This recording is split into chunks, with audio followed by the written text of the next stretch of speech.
Episode 7 तू नहीं तो कोई नहीं। स्टेज के पर्दे के पीछे से उदयवीर बाहर आया, जिसे देखते ही सभी लड़कियां आहें भरने लगी, लेकिन उदयवीर की नजरें सिर्फ और सिर्फ रूही पर जाकर थम गई। रूही, जो कि नजरें नीचे करके सभी की इस तरह उसे घूरने से डरी सहमी खड़ी थी, इन सबसे बिल्कुल अलग उसे खुद पर किसी की तेज और तपिश भरी नजरें महसूस हुई।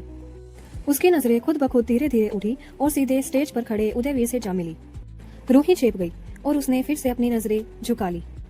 युवी ने उसे इस तरह देखकर अपनी मुट्ठी भींच ली और उसका मन कर रहा था कि अभी रूही को अपनी बाहों में भर ले और कहीं दूर ले जाए, जहां सिर्फ वही दोनों हो, कोई तीसरा और न हो। तभी अश्विन जी की आवाज ऑडिटोरियम में गूंजी, जोरदार तालियों से स्वागत कीजिए उदयवीर राठौड़ का। पूरे ऑडिटोरियम में तालियों का शोर गूंज उठा। उदयवीर अपने चेहरे पर रौब, रुतबा और सख्त भाव लेकर अश्विन जी के पास आकर खड़ा हो गया। अश्विन जी ने माइक उदयवीर की तरफ बढ़ाया। युवी ने एक नजर अपने चाचा की तरफ डाली और माइक ले लिया। पूरा ऑडिटोरियम शांत हो गया। उदयवीर बोला, गुड मॉर्निंग स्टूडेंट्स। आज से इस कॉलेज की कमान मैं उदयवीर राठौड़ अपने हाथों में ले रहा हूँ।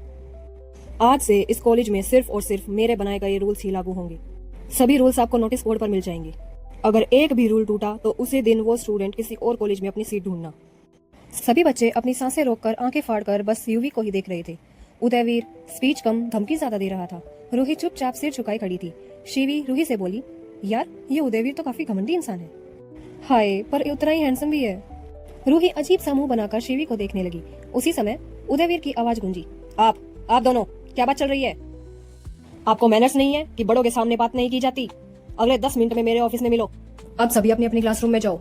ये सुनते ही सभी रूही और शिवी को अजीब नजरों से देखते हुए ऑडिटोरियम से बाहर निकल गए। उदयवीर और अश्विन जी भी बाहर आकर अपने अपने ऑफिस में चले गए। पूरा ऑडिटोरियम में सिर्फ और सिर्फ रूही और शिवी खड़ी थी, जैसे वो पत्थर की मूर्ति बन गई हो। तभी शिवी के कानों में किसी की सुबकने की आवाज सुनाई दी। उसने रूही की तरफ देखा तो रूही रो रही थी। शिवी, अरे यार रो मत, हम लोग सॉरी बोल देंगे, चुप हो जाओ यार।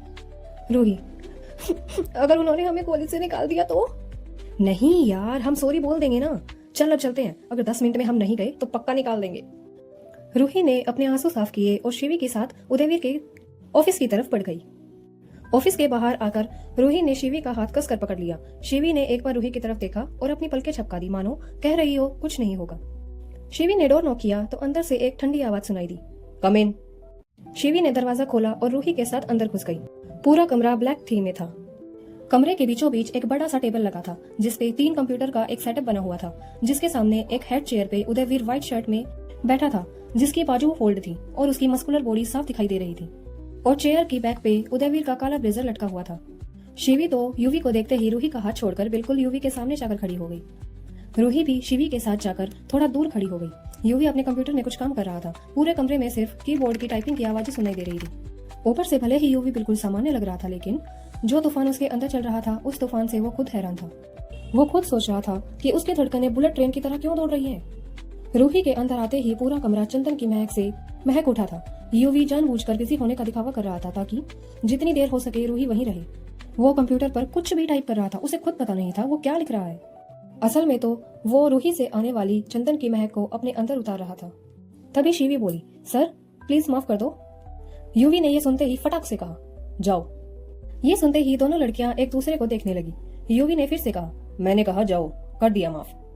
शिवी बोली, थैंक यू सर, और दोनों तुरंत मुड़कर जाने लगी। युवी बोला, मैंने सिर्फ आपको बोला है मिस, इन्हें नहीं। दोनों जहां थी वहीं रुक गई। रूही अपनी बड़ी बड़ी आंखों को और बड़ा करके धीरे धीरे पीछे मुड़ी तो युवी अपने दोनों हाथ बांधकर उसे ही बड़ी शिद्दत से देख रहा था। रूही की तो मानो सांसें ही अटक गई। उसे ऐसा लग रहा था जैसे कि वो हवा में उड़ रही हो। रूही ने तुरंत अपनी नजरें नीचे झुका ली। शिवी बोली, लेकिन सर आपने ही तो बोला जाओ। हाँ, सिर्फ आपको। रूही ने शिवी का हाथ कसकर पकड़ लिया। युवी ने कहा, मुझे ऑर्डर फॉलो ना करने वाले इंसान बिल्कुल पसंद नहीं है, कहीं और कॉलेज ढूंढ लो। शिवी बोली, सॉरी सर, मैं जा रही हूँ। और रूही की तरफ मुड़कर बोली, तुम भी सॉरी बोल दो और चलो यहाँ से। अब वहाँ सिर्फ उदयवीर और रूही ही रह गई। रूही चुपचाप नीचे सिर कर खड़ी हो गई। युवी बोला, आगे आओ। रूही डरी सहमी 2 कदम आगे बढ़ा देती है। इधर से युवी ने भी 2 कदम आगे बढ़ाई और युवी फिर बोला, और आगे। रूही 1 कदम और आगे बढ़ा देती है और इधर से युवी ने 3 कदम आगे बढ़ाई और फिर बोला, और आगे। रूही ने अपनी आंखें बंद की और 2 कदम और आगे बढ़ गई।